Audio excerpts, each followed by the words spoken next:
Zero budget farming में मने घर बैठा सारी एवी आवक थे। प्राकृतिक खेती मॉडल फार्म में मिश्र पाक तरीके 22 जातना शाकभाजी रोप्या था। एमने 30 गुंठाना अंदर डુંગળીનું વાવેતર કરેલું હતું, જેમાંથી એમને 2 ટન ડુંગળીનું ઉત્પાદન મળેલું હતું।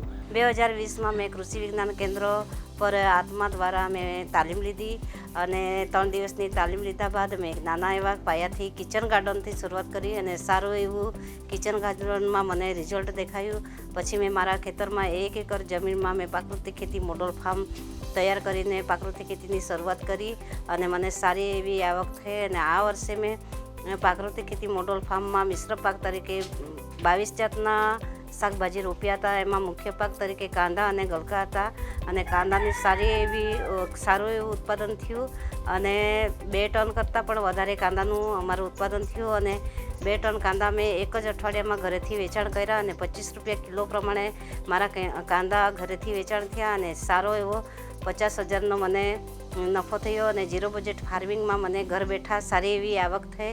માટે કૃષિ વિજ્ઞાન કેન્દ્ર અને આત્મા પ્રોજેક્ટનું હું ઘણો જ આભાર માનું છું અને સાથે અમે કૃષિ સખી તરીકે કામ કરીએ છીએ। તો બીજા તાલુકાની બહેનો પણ અમારી પાસે પ્રાકૃતિક ખેતીની તાલીમો લેવા આવીએ છીએ અને અમે તેઓને સારી રીતે પ્રાકૃતિક ખેતીની તાલીમો આપીએ છીએ અને બહેનો ધીમે ધીમે અમારી સાથે જોડાઈને પ્રાકૃતિક ખેતી તરફ આગળ વધી રહ્યા છે। માટે અમે કૃષિ વિજ્ઞાન કેન્દ્રનો ખૂબ ખૂબ આભાર માનીએ છીએ। National mission on natural farming project અંતર્ગત અમારા કૃષિ વિજ્ઞાન કેન્દ્ર તાપી જિલ્લામાં પણ અમે 3 ખેડૂતોને મોડલ ફાર્મ બનાવવા માટે જુદા જુદા ઘટકો આપેલા છે। જે અંતર્ગત સોનગઢ તાલુકાના સિંગપુર ગામના રહેવાસી મહિલા ખેડૂત કે જેમનું નામ અરવિંદાબેન છે, એમને પણ અમારા કૃષિ વિજ્ઞાન કેન્દ્ર તાપી ખાતેથી ઘટકો આપવામાં આવેલા હતા।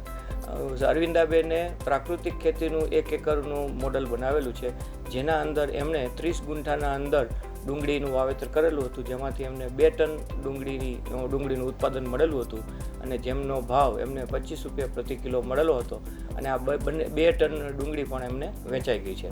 એમણે ખેડૂતોના પ્રતિભાવો મેળવેલા હતા, તો એમને એવા પ્રતિભાવો મળેલા છે કે આ જે ડુંગળી હતી એ પ્રાકૃતિક ખેતીથી કરેલી હતી, એટલે એ ખૂબ જ સ્વાદિષ્ટ હતી અને એનું જે જંતુનાશક દવા વગરની હતી એટલે એનો સ્વાદ પણ ઘણો બધો સારો હતો।